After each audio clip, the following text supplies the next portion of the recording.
সকাল ৬টায় রূপকথার ঘুম ভাঙল। পাশ ফিরে দেখে উৎস এখনো ঘুমিয়ে আছে। রূপকথা চুপচাপ কিছুক্ষণ উৎসের দিকে তাকিয়ে রইল। গুনগুনিয়ে বলল, জাওয়াত সাহেব, কি স্নিগ্ধ লাগছে আপনাকে। রূপকথা উৎসকে নিয়ে ভাবতে ভাবতে তার চুলে হাত দিল, অতঃপর চুলগুলো এলোমেলো করে দিল। এতে উৎস একটু নড়ে চড়ে উঠল। যা দেখে রূপকথা দ্রুত চুল থেকে হাত সরিয়ে বিছানা থেকে নেমে পড়ল। ক্লাসে ইতু আর ওয়াহির সঙ্গে বসে আছে রূপকথা। রূপকথা জিজ্ঞেস করলো, ক্লাসে ফার্স্ট কে হয়েছে। ইতু বলল, আগামীকাল কলেজের প্রিন্সিপাল সহ বোর্ড মেম্বারদের একটা মিটিং আছে। সেই মিটিং শেষে সেরা তিনজন, মানে যারা ফার্স্ট সেকেন্ড থার্ড হয়েছে, তাদের নাকি কী সব রং ঢং করবে শুনলাম। সবাইকে অডিটোরিয়াম রুমে উপস্থিত থাকতে বলল। রূপকথা বলল, থাকবি? ওয়াহি বলল, ওমা, থাকবো না কেন? দেখতে হবে না কারা ফার্স্ট সেকেন্ড থার্ড হয়েছে। রূপকথা বলল, তাহলে তোরা থাকলে আমিও থাকবো। ওয়াহি জিজ্ঞেস করলো, আচ্ছা, বললি না তো মাঝে বেশ কয়েকদিন কোথায় ছিলি তুই? অনলাইনে আসিসনি কেন? রূপকথা বলল, এমনিই আসিনি, অনলাইনে বেশি আসক্ত হয়ে যাচ্ছিলাম, তাই কমিয়ে দিচ্ছি। ওয়াহি বলল, তো সেটা বলবি না? জানিস আমি আর ইতু কত চিন্তা করছিলাম। ইতু বলল, আমি তো ভেবেছিলাম বিয়ে শাদী হয়ে গেছে বোধহয়। রূপকথা হেসে বলল, বাচ্চা সহ হয়ে গেছে। এটা যে ভাবিসনি এখনো, এটাই তো আমার সৌভাগ্য ভাই। ইতু বলল, আর কয়েকদিন অনলাইনে না আসলে এটাও ভাবতাম। রূপকথা দুপুর 2টায় ক্লাস শেষে বাসায় এসে শুনে উৎস অফিসে গেছে। আয়েশা বেগমকে জিজ্ঞেস করলো, উনি কখন আসবে। আয়েশা বেগম বলল, দুপুরে চলে আসবে বলছিল, কিন্তু এখনও তো আসলো না। রূপকথা বলল, ফোন দিয়েছিলেন? আয়েশা বেগম জানালো, দিয়েছিলাম, ধরেনি। পরে সাদিককে কল দিলাম, ও বলল উৎস মিটিংয়ে আছে। রূপকথা বলল, খেয়েছেন? আয়েশা বেগম বলল, না, তুমি শাওয়ার নিয়ে এসো। রূপকথা জিজ্ঞেস করলো, নানুও এখনো খায়নি? আয়েশা বেগম বলল, তোমার বাবা আর নানু খেয়েছে। রূপকথা বলল, ঠিক আছে, আমি তাহলে শাওয়ার নিয়ে আসি।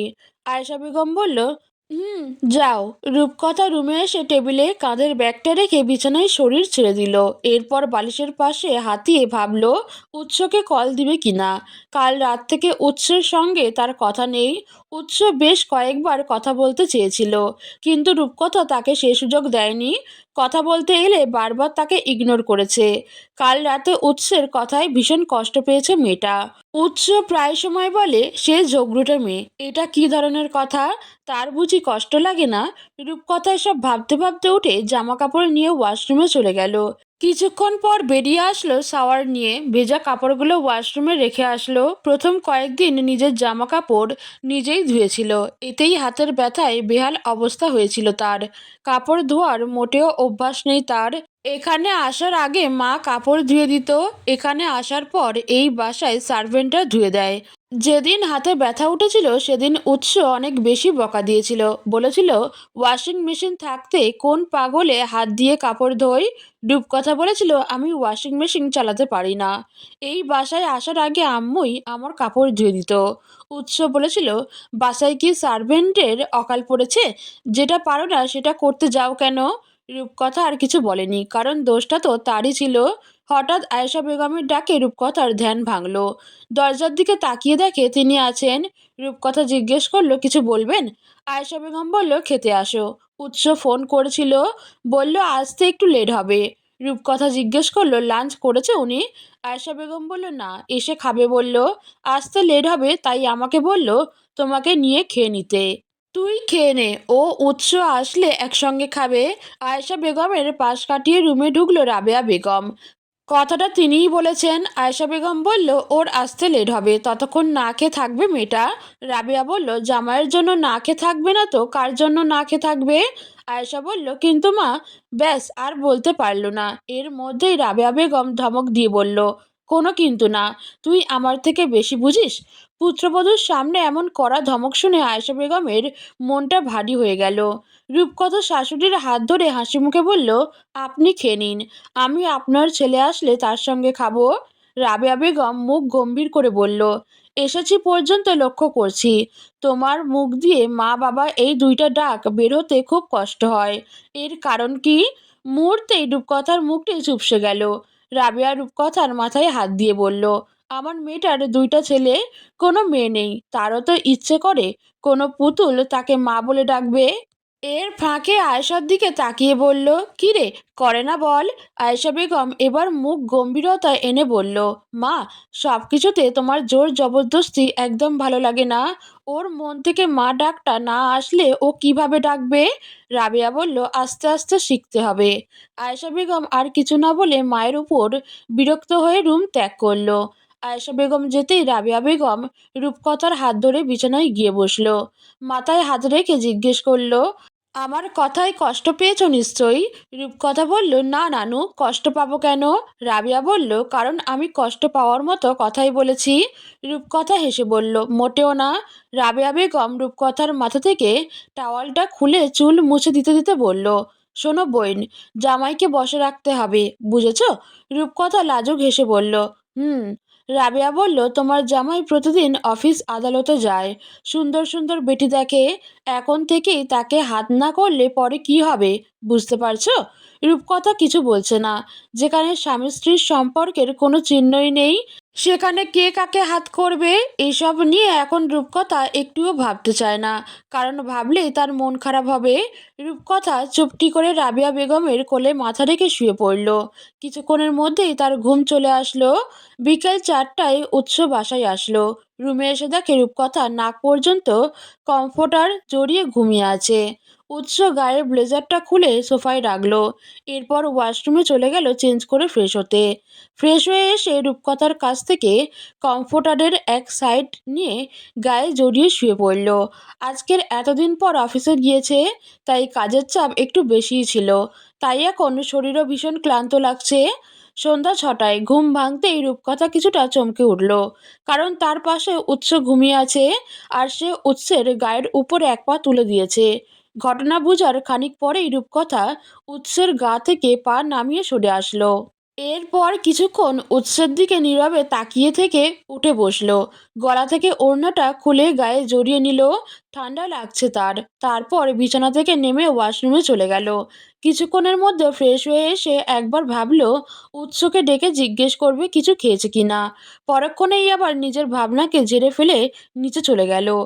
নিচে গিয়ে দেখে লিভিং রুমের সোফায় বসে গল্প করছে রাবিয়া বেগম আর আয়েশা বেগম। রূপকথা গিয়ে তাদের পাশে বসলো। আয়েশা বেগম রূপকথাকে দিয়ে জিজ্ঞেস করলো, "ভাত খাবে নাকি অন্য কিছু বানিয়ে দিতে বলবো?" রূপকথা বলল, "না, ভাত খাবো না।" আয়েশা জিজ্ঞেস করলো, "উৎস উঠেছে?" রূপকথা বলল, "না।" রাবিয়া বেগম বলল, "ডাকনি?" "যাও যাও, ডেকে নিয়ে আসো, উৎসও তো কিছু খায়নি।" রূপকথা মনে মনে বেশ বিরক্ত হলো, তবে মুখে বুঝতে দিল না। বলল, "উনি ঘুমাচ্ছে, তাই আর ডাকলাম না। কাঁচা ঘুমে উঠলে পরে ক্ষতি হবে, তাই আর কি।" রাবেয়া বেগম বুঝলো, বলল, "উৎস যে এত দেরি করে আসবে আমিও বুঝতে পারিনি। বুঝতে পারলে তোমাকে এতক্ষণ না খেয়ে থাকতে বলতাম না।" রূপকথা হেসে বলল, "ব্যাপার না।" এরপর উঠে কিচেনে চলে গেল। সেখানে গিয়ে দেখলো সার্ভেন্টরা সন্ধ্যার নাস্তা তৈরি করছে। রূপকথাকে দেখে ফাতেমা জিজ্ঞেস করলো, "কিছু লাগবে ম্যাম?" রূপকথার সরল উত্তর, বলল, "কিচ্ছু খাবো না।" ফাতেমা বলল, "আপনি ডাইনিং রুমে গিয়ে বসুন, আমি নাস্তা নিয়ে আসছি ম্যাম।" রূপকথা ডাইনিং রুমে গিয়ে বসলো। তার পিছু পিছু ফতেমাও গেল নাস্তার ট্রে হাতে। আজকের সন্ধ্যার নাস্তায় ভাপা পিঠা, পাটিসাপটা আর খাঁটি খেজুরের রস।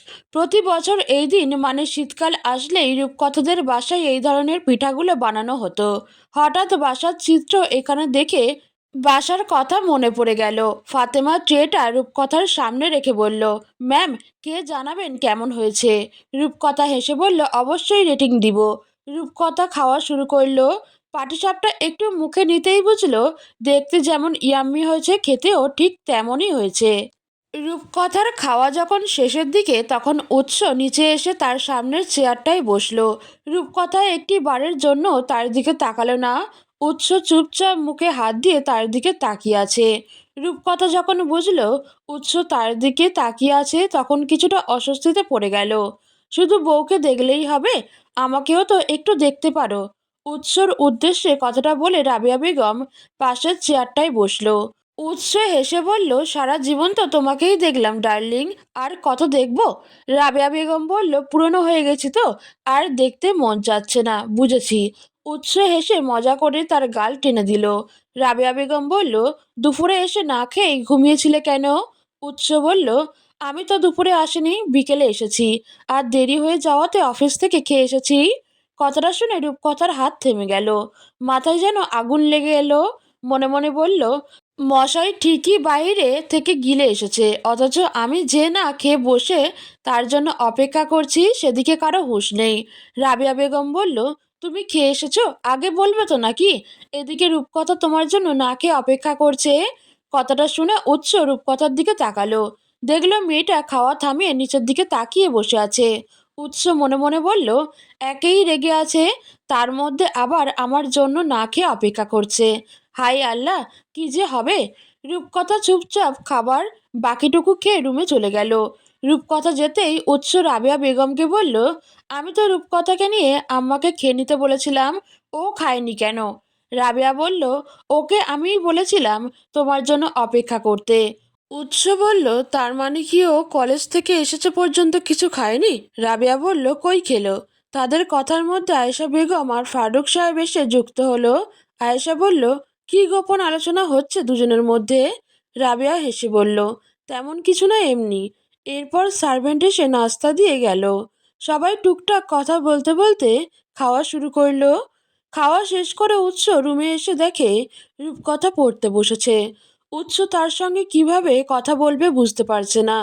অনেক ভেবে জিজ্ঞেস করলো, তোমাদের ক্লাসে ফার্স্ট কে হয়েছে জানো?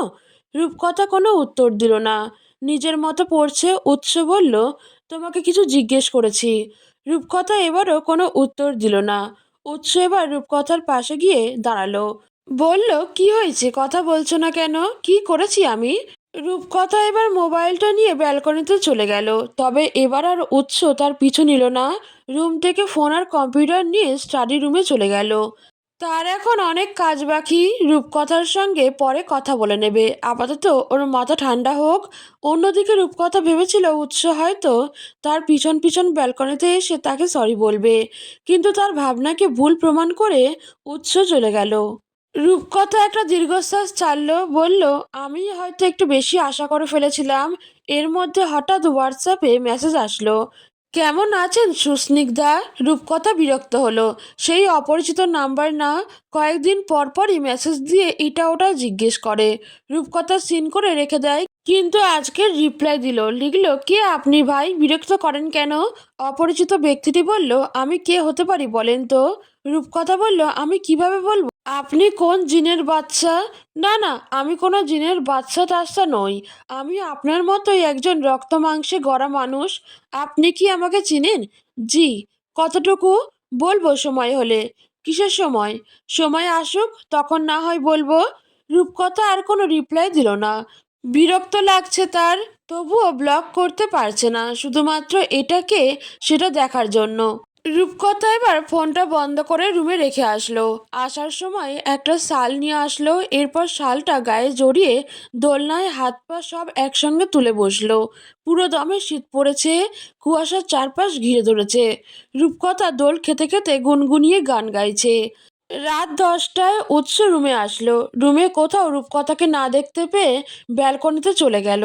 দেখতে পেল দোলনাতে হাত পা সব একসঙ্গে করে বিড়াল ছানার গায়ে শাল জড়িয়ে ঘুমিয়ে আছে।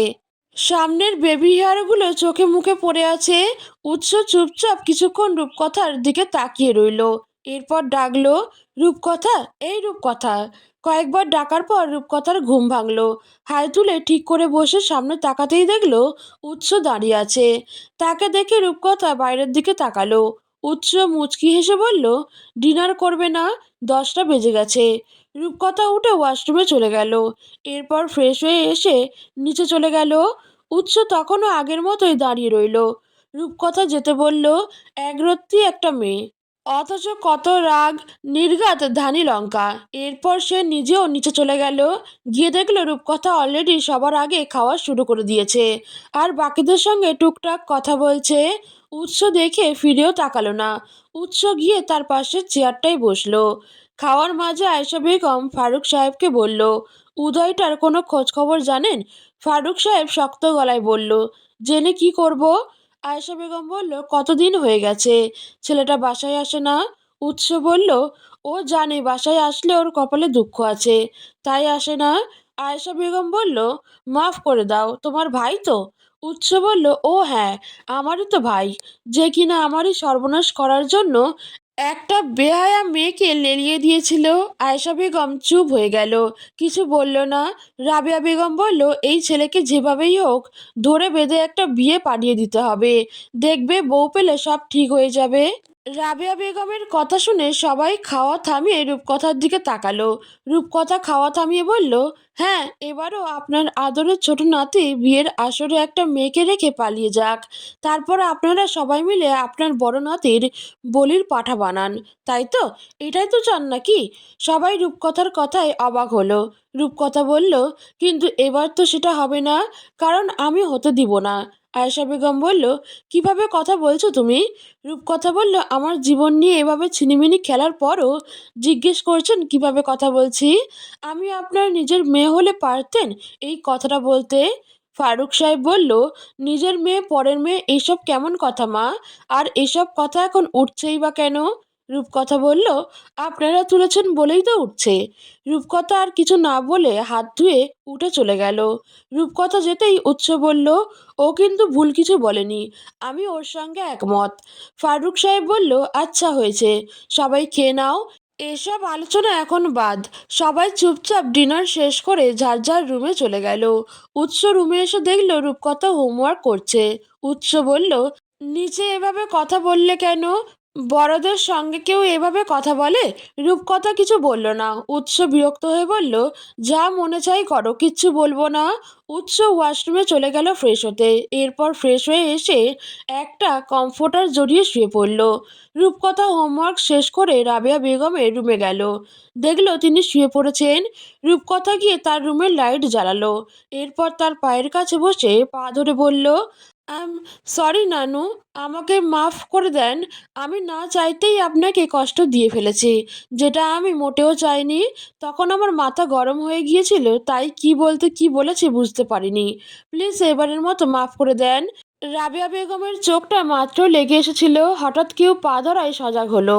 দেখলো রূপকথা এসেছে। রূপকথার কথা শুনে তার হাসি এলো। বলল, আরে উঠো, পা ছাড়ো, কিছু মনে করিনি আমি। রূপকথা বলল, মিথ্যা বলছেন, আমি জানি আপনি কষ্ট পেয়েছেন। রাবেয়া বেগম হেসে বলল, পাগলামি না করে ঘুমাতে যাও।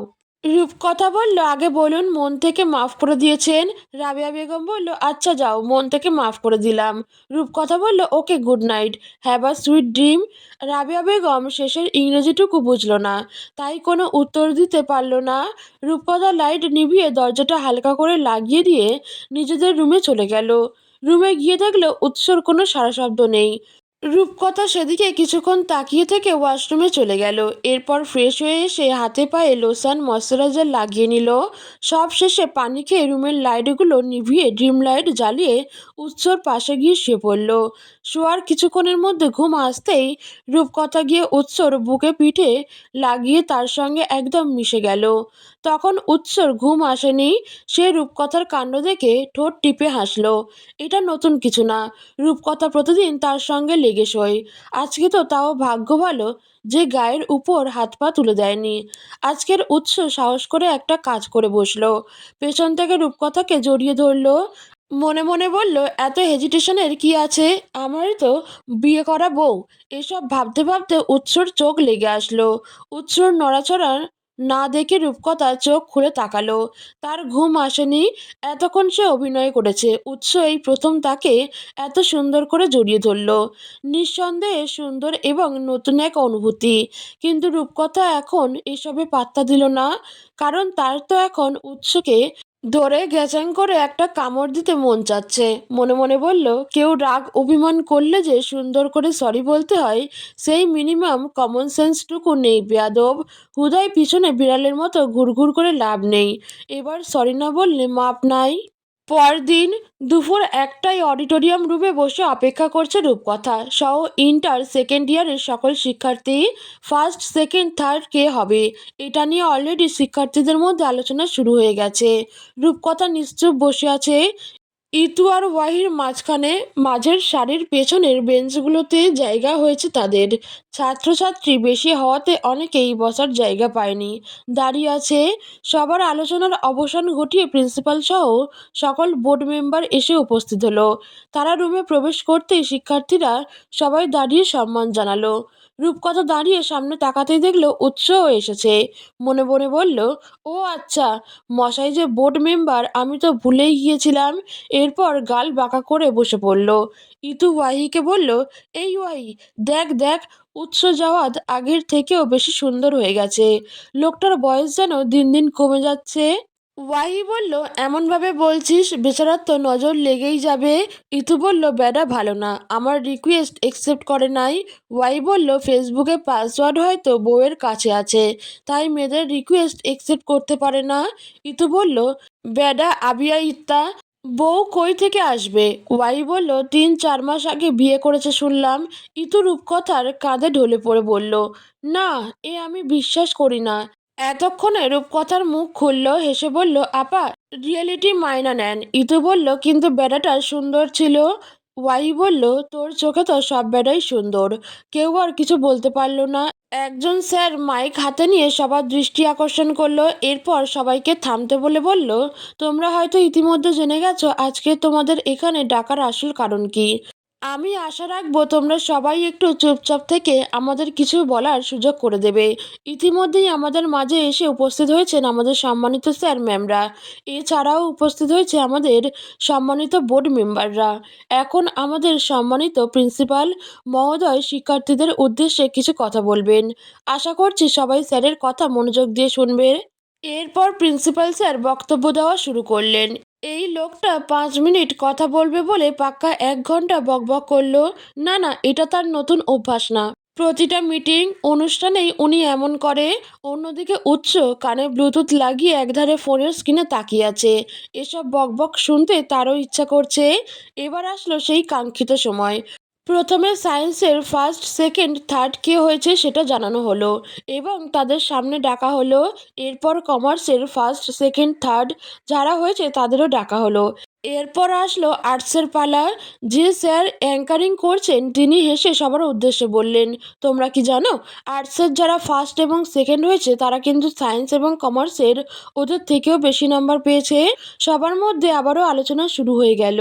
সে কাঙ্ক্ষিত দুজন মানুষকে নিয়ে ভীষণ আগ্রহ নিয়ে সবাই অপেক্ষা করছে আর্টসের ফার্স্ট এবং সেকেন্ড কে হয়েছে তা শোনার জন্য।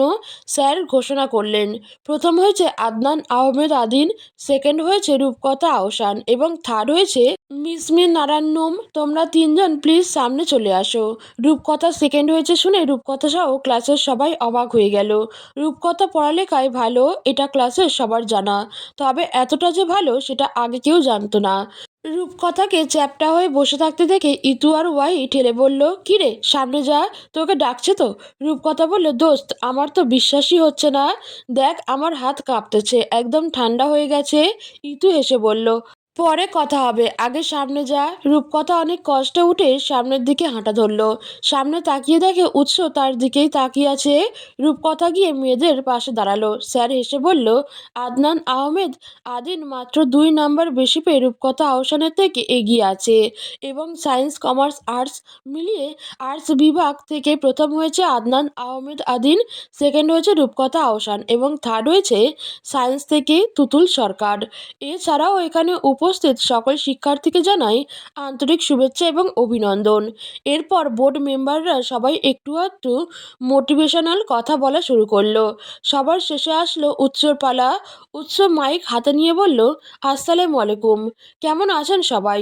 সবাই বলল, ভালো আছি, আপনি কেমন আছেন? উৎস বলল, আমিও আলহামদুলিল্লাহ ভালো আছি। স্যাররা অনুরোধ করে বলল, আপনাদের উদ্দেশ্যে কিছু না কিছু বলতেই হবে, তাই বলতে আসলাম। না হলে আমারও ইচ্ছা ছিল না আপনাদের বিরক্ত করার। আমি জানি আপনারা অনেকক্ষণ ধরে বসে আছেন, তাই বিরক্ত হওয়াটাই স্বাভাবিক। আপনাদের রেজাল্ট দেখলাম, মাশাআল্লাহ সবাই ভালো রেজাল্ট করেছেন। আমরা আশা রাখছি আপনারা পরবর্তীতেও এমন ভালো রেজাল্ট করে আমাদের প্রতিষ্ঠানের মুখ উজ্জ্বল করবেন।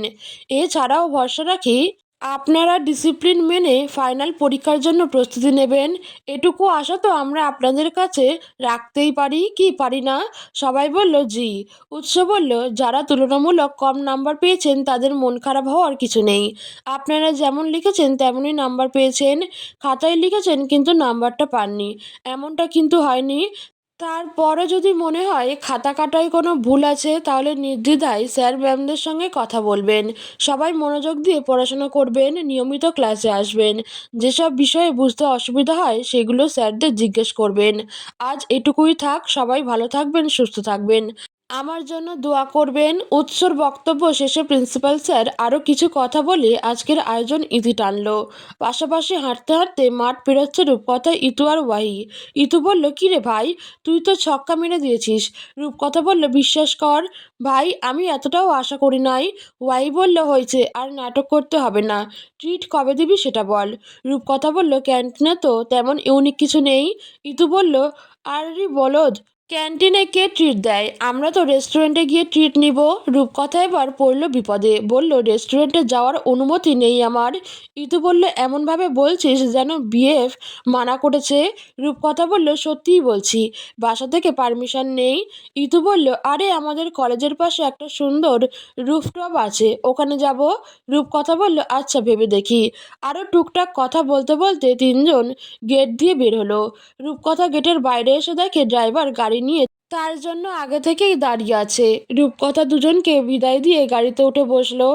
এর একটু পর ওয়াহি আর ইতু একটা রিকশায় উঠে পড়লো। ড্রাইভার গাড়ি স্টার্ট দিচ্ছে না দেখে রূপকথা জিজ্ঞেস করলো, গাড়ি স্টার্ট দিন, কার জন্য অপেক্ষা করছেন? ড্রাইভার বলল, ম্যাম, স্যার আসতেছে। রূপকথা বলল, উনি কি এই গাড়িতে করে যাবেন নাকি? ড্রাইভার বলল, জি ম্যাম। রূপকথা আর কিছু বলল না, চুপচাপ সিটে হেলান দিয়ে বসলো। প্রায় 20 মিনিট পর উৎস প্রিন্সিপালের রুম থেকে বের হয়ে এসে গাড়িতে উঠল। দেখে রূপকথা গা এলিয়ে চোখ বন্ধ করে শুয়ে আছে। উৎস জিজ্ঞেস করলো, শরীর খারাপ লাগছে? রূপকথা চোখ না খুলেই বলল, না। উৎস আর কিছু বলল না, মনে মনে বলল, যাক, এতক্ষণে তাহলে ম্যাডামের মুখ দিয়ে কথা বেরোলো। রূপকথা মনে মনে বলল, নিহাত ঘরের কথা বাইরে বলতে চায় না, তাই জবাব দিলাম, না হলে জীবনেও দিতাম না। উৎস ড্রাইভারকে বলল, আগে আমাকে অফিসে দিয়ে এসো, তারপর তোমার ম্যামকে বাসায় দিয়ে এসো। গাড়ি এগোতে লাগলো। কিছুক্ষণ পর গাড়ি এসে থামলো উৎসর অফিসের সামনে। উৎস রূপকথাকে বলল, আসছি। এরপর ড্রাইভারকে বলল, সাবধানে ড্রাইভ করিও। রূপকথা না চাইতেও একবার উৎসর দিকে তাকালো। এরপর ড্রাইভার গাড়ি টান দিল। রূপকথা বাসায় গিয়ে সবাইকে তার রেজাল্টের কথা জানালো। রূপকথা খুশি দেখে বাকিরাও খুব খুশি হলো।